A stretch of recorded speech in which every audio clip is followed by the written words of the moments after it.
Jesus said they shall fall by the edge of the sword. Now, they don't fight battles with swords today, and bows and arrows. Jesus said that whenever they fall, they're going to fall by the edge of the sword. Be led away captives in all nations. And when Jerusalem fell, I want you to know that the few that was left that wasn't killed, I think around 2/3 of them was killed. And like 1/3 of them was left. And that 1/3 that was left, Rome took them off into captivity like they'd been done before. History records it.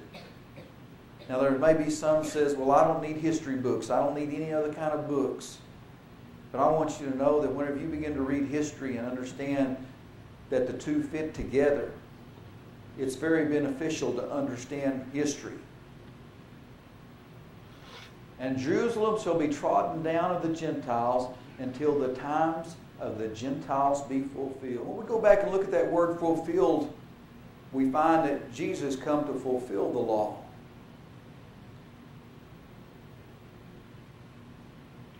When Jesus come to fulfill the law, He didn't come to do away with it, but it was made perfect.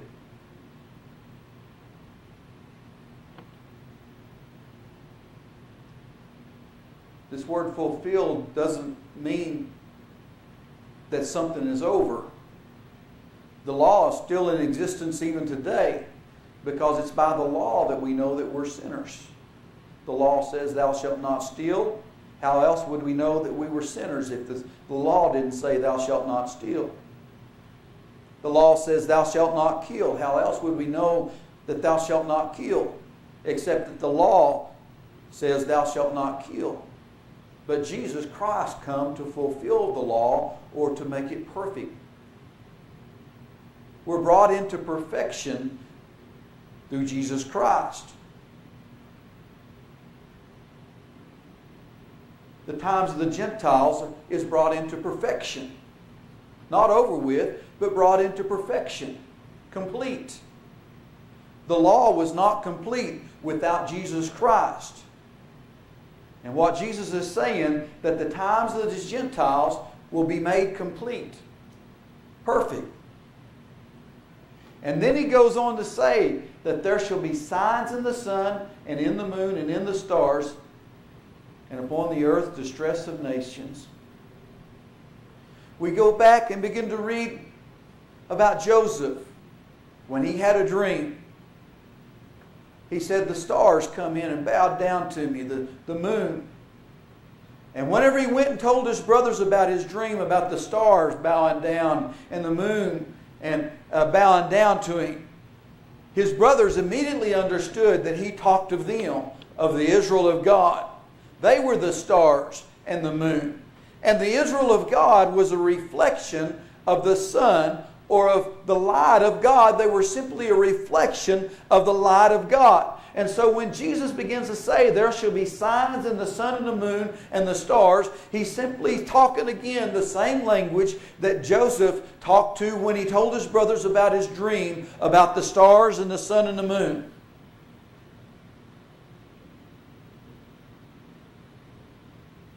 He was talking about the Israel of God. In the Israel of God, that there would be signs in the sun and in the moon. Not that anything was going to happen to the stars or the sun or the moon. But this is all biblical imagery.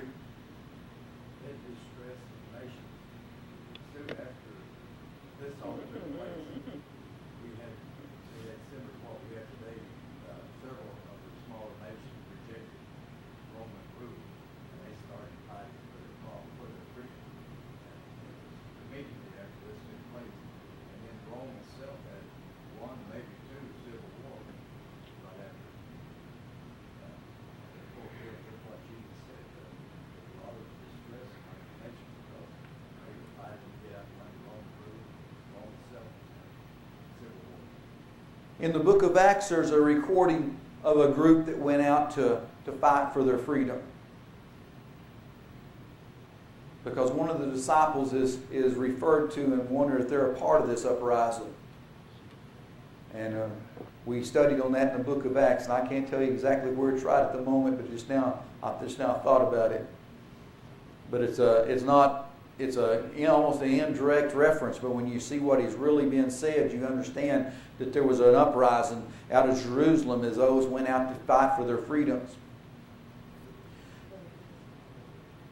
Brother Diaz, would you like to read verses 26 and 27? It said, men's hearts failing them for fear, and looking for those things which are coming on the earth. For the powers of heaven shall be shaken. Now, when we understand what the stars and the sun and the moon were, and then he begins to say that the powers of the heaven shall be shaken. Their government, their governmental system was going to be shaken in turmoil. Here we're talking about the same thing as we was when we talked about earthquakes in diverse places. All through this, Jesus is saying this is going to be a whole lot of shaking going on. Jerry Lee Lewis didn't have a clue what a whole lot of shaking going on was really about. Now this is definitely the original whole lot of shaking going on. And then shall they see the Son of Man coming in a cloud. Now for years I wondered, well, what if there was no clouds in the sky? But we're still talking, if we're talking about biblical imagery up here, we're still talking about biblical imagery down here. And as we read in the book of Psalms, Psalmist David wrote in the book of Psalms that the Lord rideth the clouds. He was talking about judgment. That when God comes, He's going to come in judgment with power and great glory. Sister Price, could you read for us? And again, Jesus was talking to His disciples. He told them, when these things come to pass, then look up and lift your heads,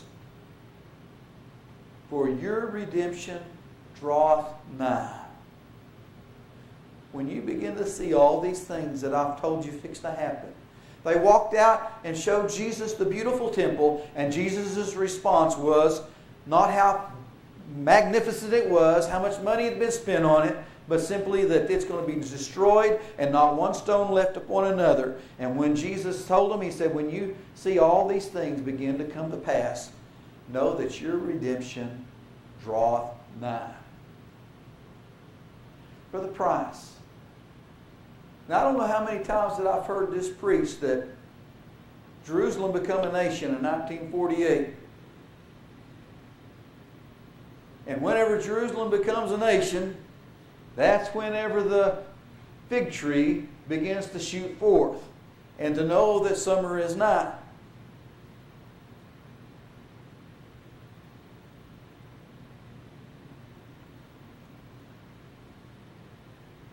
But Jesus is simply saying, look at the fig tree. Look at Jerusalem. When you begin to see all this quaking and all this shaking going on, I want you to know that it's just about time. Sister Melinda, could you read for us?